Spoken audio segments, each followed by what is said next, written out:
Assalamualaikum warahmatullahi wabarakatuh. Bismillahirrahmanirrahim. Alhamdulillahirabbil alamin. Wa bihi nasta'inu ala umurid dunya waddin. Wassalatu wassalamu ala asyrafil anbiya'i wal mursalin. Sayyidina wa maulana Muhammadin wa ala alihi wa ashabi ajma'in, amma ba'd. Semangat pagi anak-anak kelas 11 MIPA 1, 2, 3 yang insyaallah dirahmati Allah Subhanahu wa taala.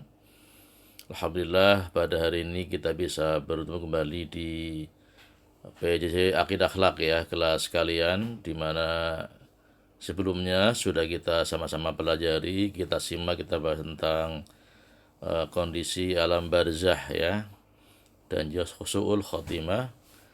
Dan insyaallah hari ini kita akan selesaikan materi ini tentang fitnah atau ujian kubur ya. Fitnah atau ujian kubur. Dan mari sebelum kita lanjutkan, kita sama-sama awali dengan membaca basmalah. Bismillahirrahmanirrahim. Fitnah atau ujian kubur. Jika seorang hamba telah diletakkan di dalam kubur, ya di liang lahat, kemudian para pengantar kemudian para pengantar sudah pulang, maka kemudian dua malaikat akan mendatanginya dan memberikan pertanyaan-pertanyaan tentang pertanyaan dalam kubur. Ya.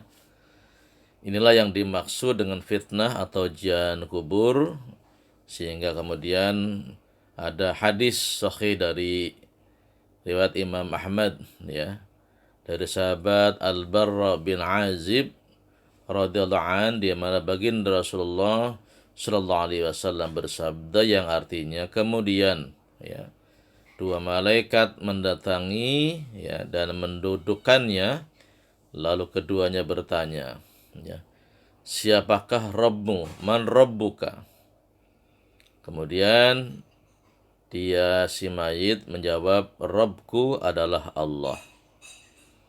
Kemudian kedua malaikat itu bertanya lagi, apa agamamu? Dia menjawab, agamaku adalah Islam. Jadi anak sekalian, pertanyaan ini ditanyakan oleh malaikat Munkar Nakir kepada orang-orang yang memang sudah di alam kubur. Ketika para pengantar sudah pulang ke rumahnya ya, 7 langkah setelah pulang, maka jenazah atau mayit yang di alam kubur kemudian dibangunkan oleh malaikat Munkar dan malaikat Nakir ya, Munkar dan Nakir. Ditanya tentang siapa Tuhannya, kemudian apa agamanya ya. Oke, kita lanjutkan. Kemudian kedua malaikat itu bertanya, siapakah laki-laki yang telah diutus kepada kamu ini? Dia menjawab, beliau utusan Allah. Kemudian kedua malaikat itu bertanya, apakah ilmumu? Ya, apakah ilmumu? Kemudian dia menjawab, ya, aku membaca kitab Allah, aku mengimaninya dan membenarkannya. Lalu seorang penyeru dari langit berseru, hambaku telah berkata benar, berilah dia hamparan dari surga, dan berilah dia pakaian dari surga. Bukakanlah sebuah pintu untuknya ke surga, maka datanglah kepadanya bau dan wangi surga. Ya. Dan diluaskan baginya di dalam kuburnya sejauh mata memandang. Jadi anak sekalian, ini adalah proses tanya jawab atau fitnah kubur malaikat kepada seorang hamba Allah yang memang dia beriman, kemudian beramal yang baik, beramal yang soleh, kemudian bisa menjawab ya semua pertanyaan yang diajukan oleh malaikat Munkar dan Nakir. Kemudian, dan datanglah seorang laki-laki berwajah tampan kepadanya, berpakaian bagus, beraroma wangi, lalu mengatakan, bergembiralah dengan apa yang menyenangkanmu. Ya. Jadi bergembiralah dengan apa yang menyenangkanmu. inilah harimu yang engkau telah dijanjikan kebaikan. Maka ruh orang mukmin itu bertanya kepadanya, siapakah engkau? Wajahmu adalah wajah yang membawa kebaikan. Dia menjawab, aku adalah amalmu yang soleh. Maka roh itu berkata, Robku, tegakkanlah hari kiamat sehingga aku akan kembali kepada istriku dan hartaku. Nah, ini happy ending ya, orang-orang yang beriman, beramal soleh dengan sebaik-baiknya. Kemudian oleh Allah diberikan rahmat dan karunia yang tak terbatas di alam barzah, di dalam kuburnya. Sehingga mereka semua mengharapkan agar segera disegerakan hari kiamat. Ya, karena apa? Karena kalau hari kiamat datang, kemudian alam akhirat, maka mereka semua akan berbahagia di alam surga dan ketemu kembali dengan istri dan harta-harta amal solehnya, gitu ya. Oke, kita lanjutkan. Nah, kebalikannya nih, pertanyaan ini juga dilontarkan, diajukan kepada orang kafir, sebagaimana yang dijelaskan oleh Nabi Sallallahu Alaihi Wasallam, yang artinya, kemudian ruhnya dikembalikan di dalam jasadnya dan dua malaikat mendatanginya dan menundukkannya. Kedua malaikat itu bertanya, siapakah Rabbmu? Dia menjawab, ha, aku tidak tahu. Kedua malaikat itu bertanya, apakah agamamu? Dia menjawab, aku tidak tahu. Kemudian kedua malaikat itu bertanya lagi, siapakah laki-laki yang telah diutus kepada kamu ini?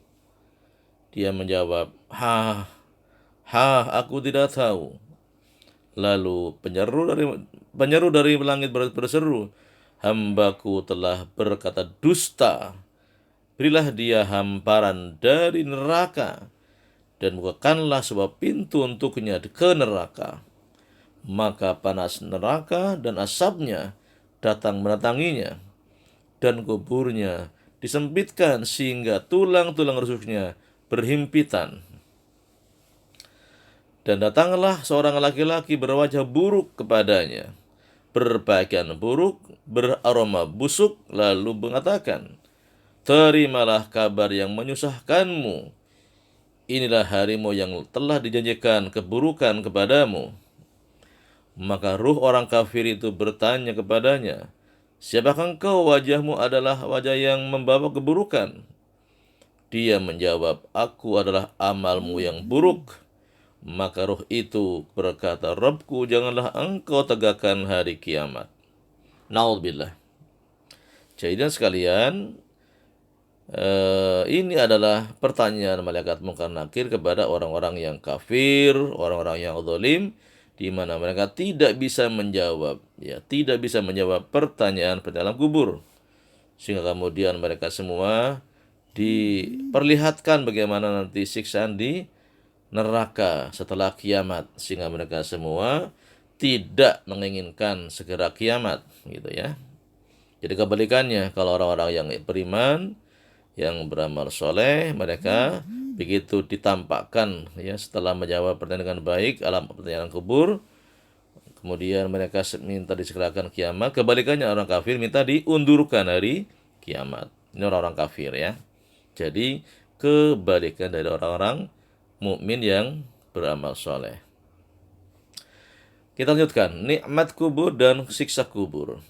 Orang yang meninggal dalam keadaan husnul khatimah akan mendapatkan nikmat kubur, sementara yang meninggal dalam keadaan su'ul khatimah, akhir yang buruk, naudzubillah ya, orang-orang yang dengan su'ul khatimah akan mendapatkan siksa kubur.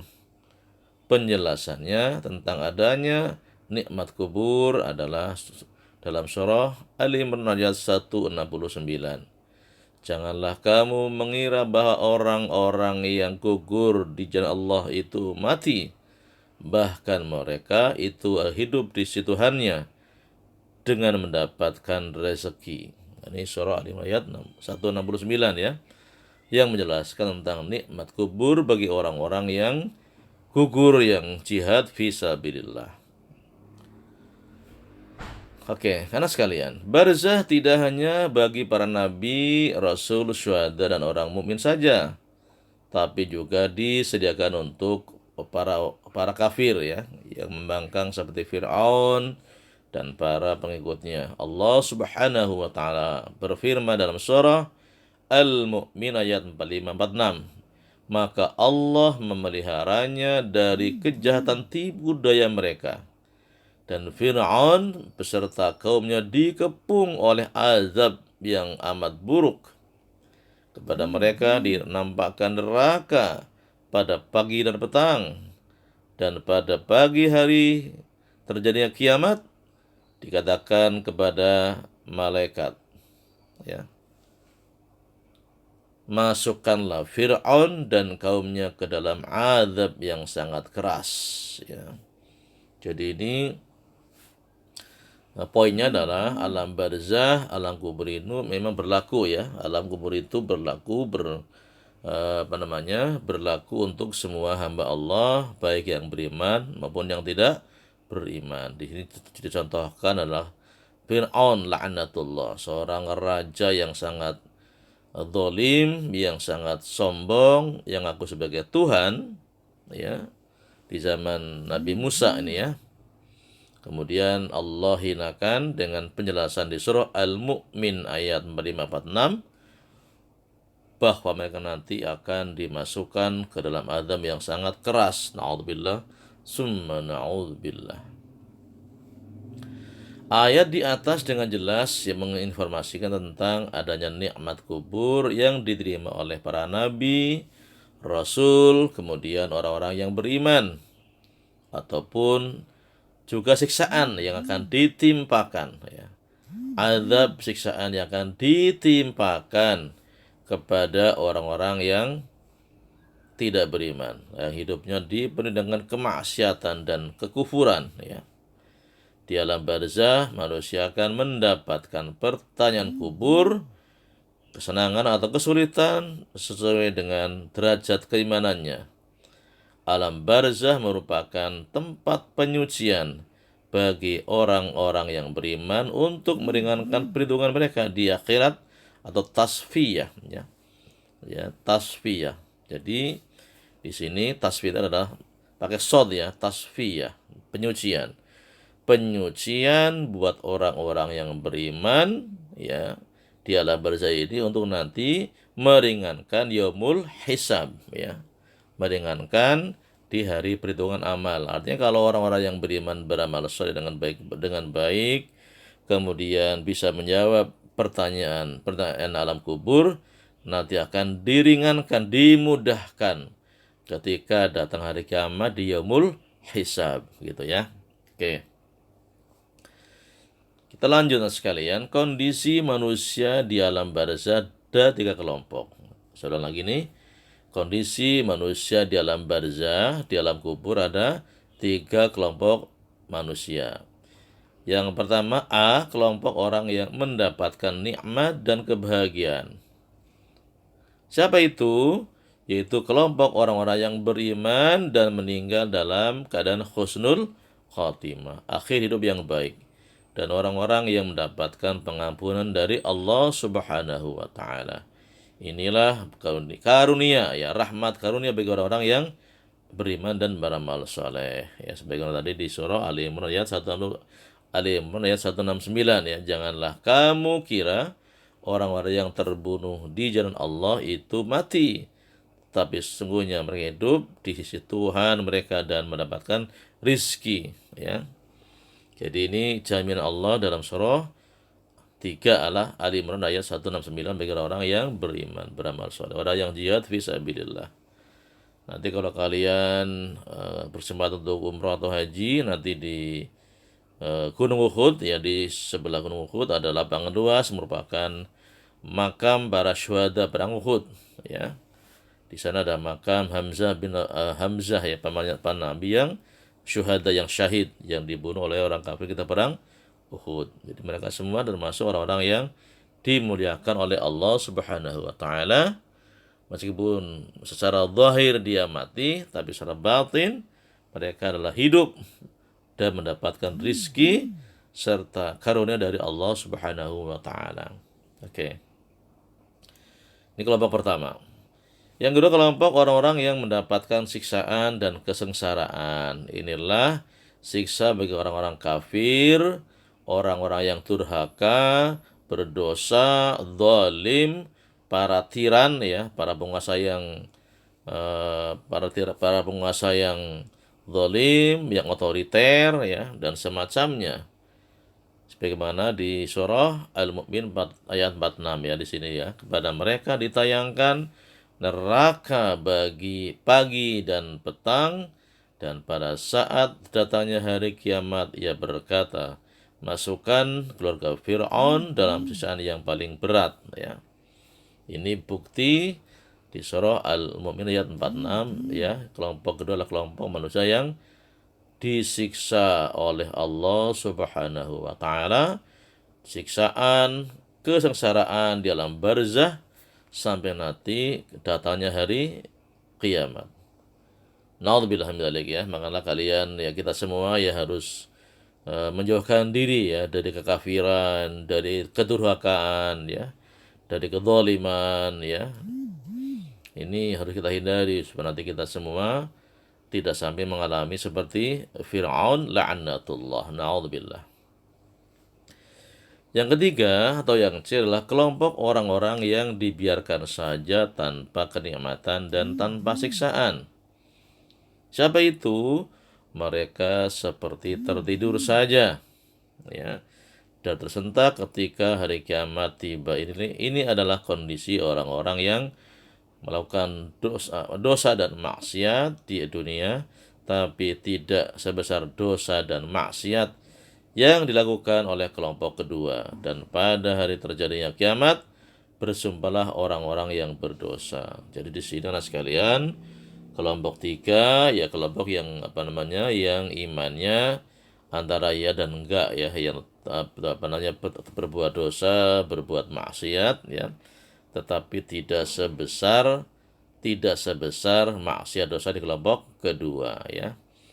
Kita tinggal pilih nih ya, kita semua ya, mau kelompok pertama, kedua atau ketiga. Tentunya kita semua pada Allah berharap ya, kepada Allah kita berharap masuk kelompok yang pertama ya, kelompok di mana ketika di alam barzah kita mendapatkan kenikmatan alam barzah, kemudian rizki yang Allah berikan di alam barzah ya, sampai kemudian datang hari kiamat. Ini di dalam surah Ar-Rum ayat 55-56 ya, surah 30 ya. Mereka tidak berdiam dalam kubur melainkan sesaat saja. Seperti demikianlah mereka selalu dipalingkan dari kebenaran, dan berkata orang-orang yang diberi ilmu pengetahuan dan keimanan kepada orang-orang yang kafir, semuanya kamu telah berdiam dalam kubur menurut ketetapan Allah sampai hari berbangkit, yaumul ba'ats, hari kiamat. Maka inilah hari berbangkit itu akan, tetapi kamu selalu tidak meyakininya. Jadi ini kelompok yang tadi, kelompok ketiga ya, orang-orang yang punya iman tapi imannya masih tipis ya. Punya iman tapi imannya masih tipis, amal solehnya sedikit ya. Nah, itu oleh Allah dibiarkan di alam barzah. Tapi nanti ketika di hari kiamat tentunya akan diperhitungkan amal baik dan amal buruknya. Maaf. Ya. Kalau amal baiknya lebih baik, lebih banyak, tentunya akan ditolong oleh Allah Subhanahu wa taala. Tapi kalau amal buruknya lebih banyak, naudzubillah, muflis, orang yang bangkrut, orang yang pailit ya. Dan nasibnya di neraka, naudzubillah. Ya, ini kelompok ketiga nih ya. Jadi kalian semua, kita semua ya, saya, kalian semua, mari sama-sama terus memperbaiki iman yang istiqamah dan amal soleh yang banyak supaya kita masuk kelompok yang pertama ya. Oke, anak sekalian, saya kira pembahasan untuk KD ya, KD 8 sudah selesai ya di hari ini. Insyaallah pada pertemuan yang akan datang ya, kalian nanti akan ada ujian CBT di e-learning ya, di Elman ya, di Elmen. Jadi sampai di sini pembahasan kita, dan tolong nanti ada tugas yang saya berikan di grup kelas kalian, baik di grup mapel akidah maupun di classroom yang memang semua guru mapel kalian ada ya. Jadi makanya kalian tetap ketika belajar akidah ini, dua grup ini harus kamu lihat ya, baik grup yang khusus WAG mapel akidah maupun yang di 11 MIPA kalian di classroom ya. Bagi yang MIPA 1, 2 dan MIPA 3, gunakan dua grup ini untuk kita semua belajar akidah akhlak ya. Saya kira inilah anak sekalian yang bisa Bapak jelaskan, kita bahas. Terima kasih kalian sudah menyimak dengan baik, dan juga nanti ada tugas yang harus kalian kerjakan, akan saya share di grup mapel kita atau di grup classroom kalian ya. Kemudian yang kedua, nanti juga ada tugas yang harus kalian kerjakan ya di buku modul atau LKS akidah yang sudah diterima dari sekolah, dari madrasah ya. Nanti silakan ikuti tugasnya dengan baik dan dikerjakan dengan baik. Demikian sekalian yang bisa saya tambahkan. Dan tetap semangat untuk belajar di rumah dengan sebaik-baiknya, menjaga ibadah dengan baik ya. Semoga Allah Subhanahu wa taala senantiasa memberkahi kita semuanya. Mari kita close dengan membaca hamdalah. Alhamdulillahi rabbil alamin. Terima kasih. Barakallahu lana wa lakum. Wassalamualaikum warahmatullahi wabarakatuh.